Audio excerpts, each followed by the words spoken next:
Assalamualaikum, jumpa kembali dengan saya Deti Oktarini dalam mata kuliah permainan dan bermain anak usia dini. Nah, pada materi ketiga ini, mahasiswa diharapkan mampu menjelaskan mengenai manfaat bermain dan memahami mengenai teori bermain. Apa manfaat bermain bagi anak? Yang pertama, bermain memicu kreativitas. Yang kedua, bermain mencerdaskan otak. Yang ketiga, manfaat bermain menanggulangi konflik. Yang keempat, bermain melatih empati. Yang kelima, bermain bermanfaat mengasah panca indera. Yang keenam, bermain bermanfaat sebagai media terapi. Yang ketujuh, bermain bermanfaat sebagai suatu penemuan. Ada berbagai teori bermain yang berkembang saat ini.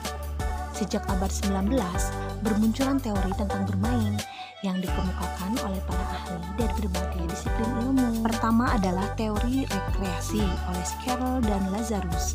Nah, menurut teori ini, ada dibedakan antara bermain di satu pihak dengan bekerja di lain pihak yang membutuhkan suatu keseriusan. Apabila seseorang telah bekerja, maka ia memerlukan bermain untuk menghilangkan kepenatannya akibat bekerja. Selanjutnya adalah teori kelebihan energi oleh Herbert Spencer, bahwa bermain dipandang sebagai penutup atau keselamatan. Energi atau tenaga yang berlebih pada seseorang perlu dibuang atau dilepaskan melalui bermain. Yang ketiga adalah teori fungsi dari Karl Kraus dan Maria Montessori, bahwa bermain dimaksudkan untuk mengembangkan fungsi yang tersembunyi yang ada dalam diri seseorang. Yang keempat adalah menurut John Huizinga, yaitu seorang pakar sejarah dalam salah satu karyanya, bahwa bermain adalah yang membedakan manusia dengan hewan. Bahkan melalui permainan itu terpantul pula kebudayaan suatu manusia. Yang kelima adalah menurut Fatih Smith Hills, memperkenalkan bahwa masa bekerja bermain di masa anak-anak adalah kebebasan untuk mengeksplorasi benda-benda serta alat bermain yang ada di lingkungannya, mengambil prakarsa serta melaksanakan ide dan minat mereka sendiri.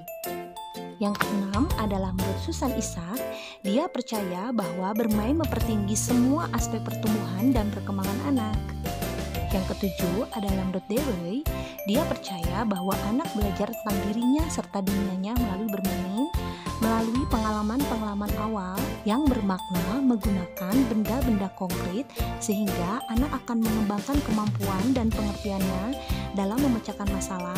Perkembangan sosialnya juga meningkat melalui interaksi dengan teman sebaya dalam bermain. Selanjutnya, teori bermain juga dibagi menjadi dua, yaitu teori klasik dan teori modern. Teori klasik ini muncul pada abad ke-19 sampai Perang Dunia ke-1. Adapun yang termasuk dalam teori ini adalah yang pertama, teori kelebihan energi, kemudian yang kedua, teori relaksasi, yang ketiga, teori insting, dan yang keempat, teori rekapitulasi. Sedangkan teori modern muncul sesudah Perang Dunia ke-1. Adapun yang termasuk dalam teori modern adalah yang pertama, teori psikoanalisis, yaitu menyatakan bahwa bermain sebagai alat yang penting bagi pelepasan emosi anak serta untuk mengembangkan rasa harga dirinya ketika anak dapat menguasai tubuhnya, benda-benda serta sejumlah keterampilan sosial. Selanjutnya adalah teori perkembangan kognitif, di mana dengan bermain, anak diuji untuk mengembangkan perkembangan intelektualnya. Kemudian yang ketiga adalah teori dari Vygotsky yang menekankan pada pemusatan hubungan sosial sebagai hal penting yang mempengaruhi perkembangan kognitif. Karena pertama-tama anak menemukan pengetahuan dalam dunia sosialnya dan menjadi bagian kognitifnya. Kemudian sebagai pretest, saya menyiapkan kuis untuk mahasiswa. Dengan teknis, mahasiswa mengambil 1 buah kertas. 7 buah kertas itu sudah saya tulisi, yaitu 7 manfaat bermain. Mahasiswa dipersilakan untuk menjelaskan dan menganalisis berdasarkan pengalamannya, juga berdasarkan keilmuannya dan referensi-referensi yang lain mengenai manfaat bermain. 1 mahasiswa, 1 manfaat yang dijelaskan ya.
mahasiswa menuliskan di atas selembar kertas dan kemudian dikumpulkan dan dipresentasikan di depan kelas.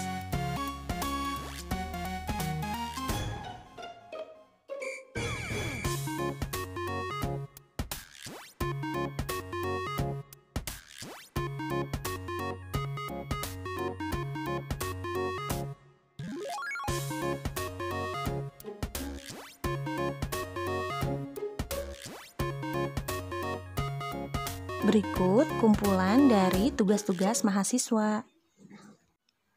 Mela Amelia, Resi Rosida, Ruri Nurlela, Ucup, Muna Maulida, Tati Yuniarti, Hana Naura Nazica, Bella Fratella, Nandia Silmi Rianti, Zulfa Zakia,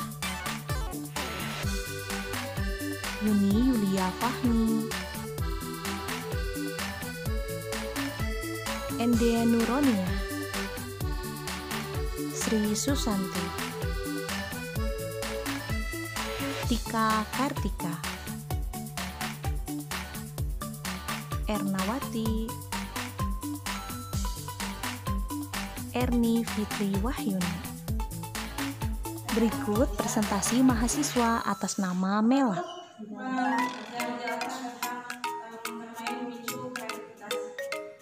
Bermain yang memiliki kesempatan untuk mengekspresikan sesuatu yang dirasakan. Bermain yang memicu kreativitas sebenarnya anak itu sedang mempraktikkan keterampilan yang dia miliki dan memberi kesempatan kepada anak untuk menunjukkan ide atau gagasan-gagasan baru yang anak itu punya lalu dikembangkan atau dilakukan.